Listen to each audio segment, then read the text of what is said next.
rentrons dans le vif du sujet. Les données, c'est sûr que principalement, l'origine de la donnée, la mise à jour de la donnée vient du service des loisirs de la ville. Ils viennent aussi de nos bulletins municipaux. Autant le bulletin qui parle de la ville en général que celui des loisirs et de la culture, parce que on s'entend qu'on rêve tous d'avoir de l'information qui nous arrive directement en live de la part des services concernés, mais c'est pas toujours en fait la réalité. Donc il faut qu'on aille chercher l'information ailleurs. On le trouve également des fois dans les journaux, en fait, juste en lisant les quotidiens, on apprend qu'on a des nouveaux jeux d'eau ou qu'un parc a changé de nom. J'aurais pu ajouter la machine à café, mais en fait, on n'en a pas. Donc, c'est un peu dommage, parce que c'est un bon plan, des fois, pour obtenir de l'info. Le modèle sur lequel est basé notre story map est important. C'est pour ça que je le mets, parce que c'est de là que découlent plusieurs de nos outils qu'on va retrouver dans les story maps. Donc, en fait, pour chaque parc, on va avoir un seul ponctuel. Un ponctuel correspond à une seule et unique position géographique. Par exemple, ici, le parc du Saint-Maurice. Un seul ponctuel, notre parc du Saint-Maurice, va pouvoir contenir de une à plusieurs activités selon ce qui est offert dans ce parc-là.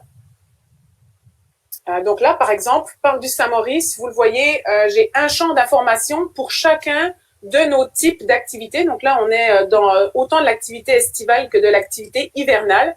Puis en fait, le but du jeu, c'est de mettre oui ou non selon que le parc contient ou non l'activité en question. Pour ce qui est de la diffusion de la donnée, on aurait pu y aller avec Shapefile, GDB, puis on transférait le tout dans ArcGIS Online ensuite. Ça, c'était avant. Il y a quelques années, on parle de 3-4 ans, on fonctionnait de même parce que c'était nouveau, puis on n'avait pas vraiment d'autres façons de fonctionner. Là, on a upgradé depuis quelques années. Wow, on s'est payé une licence ArcGIS Workgroup avec SQL Express. En fait, c'est un excellent compromis entre les shapefiles et le ArcGIS Enterprise, le gros kit qui fait que vu qu'on est deux, on se voyait pas acheter une telle usine à gaz. Donc, on y a été dans quelque chose de plus, un entre-deux qui nous convient très bien pour le moment. Autant pour faire de l'édition dans ArcMap. Oui, on n'utilise pas encore ArcGIS Pro. On est toujours à ArcGIS Desktop. Puis, ça permet aussi de diffuser l'information dans notre moteur cartographique interne qui se prénomme GMAP. On a couplé ça avec un serveur web qui nous permet de diffuser les données directement dans la story map, puis aussi de fournir notre portail de données ouvertes. Donc, en fait, l'intérêt, vous l'aurez tous compris, c'est une seule mise à jour pour une diffusion multiple. Donc, en fait, ça nous a sauvé quand même, depuis plusieurs années, ça nous sauve quand même pas mal de temps de travail. Puis, on s'assure d'avoir des données qui soient toujours à jour, quel que soit l'endroit où elles sont publiées. Puis ça, c'est une belle avancée pour nous.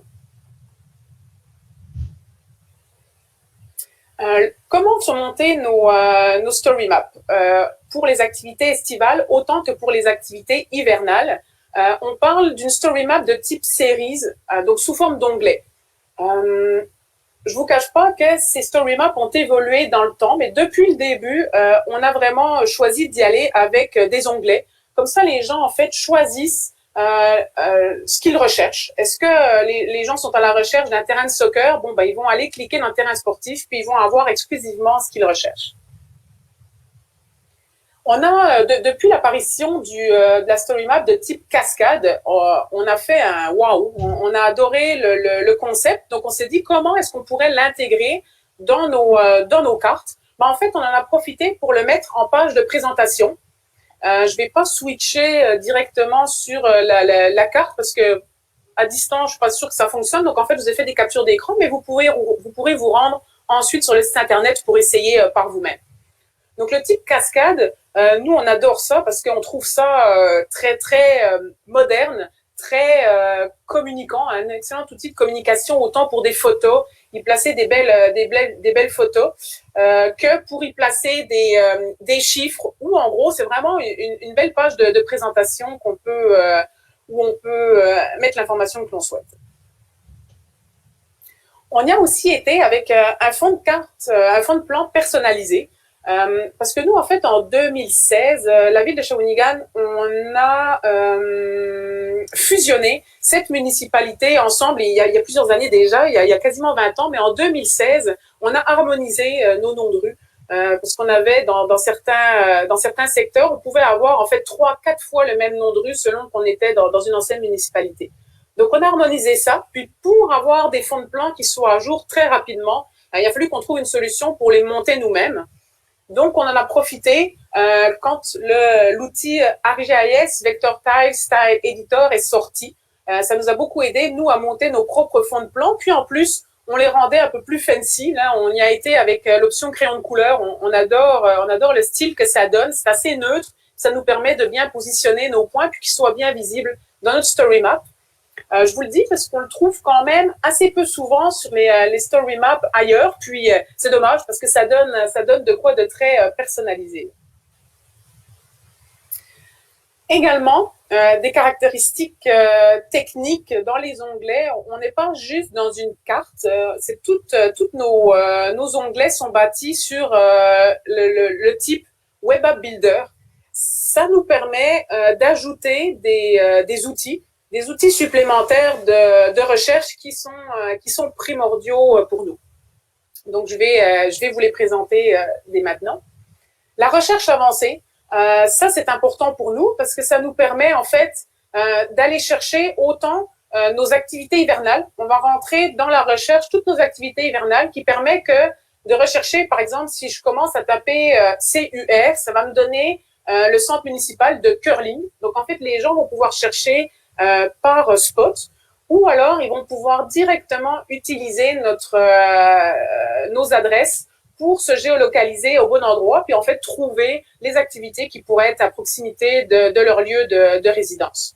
Donc pour ça, on a utilisé les outils de géocodage qu'on met régulièrement à jour, puis ça nous permet d'avoir vraiment une recherche beaucoup plus précise que ce que pourrait nous donner la recherche de base qui est dans le Web App Builder. Les filtres, c'est vraiment l'outil principal de notre story map, puis ce pourquoi on se fait des fois interroger par d'autres municipalités qui cherchent à comprendre en fait comment on a bâti ça. Les filtres nous permettent aux citoyens qui consultent la carte de rechercher, par exemple, donne-moi sur la ville de Shawinigan, là où j'ai des patinoires extérieures, par exemple. Donc, l'outil de filtre dans Web App Builder est vraiment puissant, puis très intéressant graphiquement, parce qu'on peut aller ajouter nos propres petites icônes. Donc là, je pense que je devais rêver un peu quand j'ai fait cette présentation-là. Je pensais plage. Donc, un petit parasol avec un petit tas de sable, là, ça faisait rêver. Tout ça, c'est bâti, en fait, le filtre est bâti sur la réponse qui est donnée dans la base de données. Donc, en fait, le filtre va chercher si oui ou non j'ai une présence de ma plage ou de tout autre module de jeu ou de terrain sportif. Vous le voyez, par exemple, là, je lui dis si sport plage et oui, ça veut dire que quand je vais cocher mon filtre, seuls les endroits, les parcs qui cochent cette information, qui ont un sport plage égal à oui, vont apparaître sur ma story map. Donc là, j'ai la story map d'été avec mes terrains sportifs. Puis là, ça devait être la fin de Roland-Garros. J'ai plus coché terrain de tennis. Vous le voyez ici, terrain de tennis, c'est coché vert. Donc en fait, il apparaît sur la carte uniquement les endroits où je vais avoir des terrains de tennis. On a fait le choix que si quelqu'un voulait également cocher terrain de baseball, c'était pas un et, c'est un ou. Donc en fait, il apparaîtrait à la fois les endroits où il y a des terrains de baseball et à la fois les endroits où on a des terrains de tennis. De la même manière, l'hiver, je choisis de chercher des sports qui sont à l'extérieur, puis j'aimerais savoir où je peux trouver des patinoires extérieurs, donc je coche mon filtre qui va m'indiquer les endroits pour m'y rendre. On a également ajouté des infobulles qu'on a essayé de rendre le plus riche en contenu possible, autant sur est-ce que les activités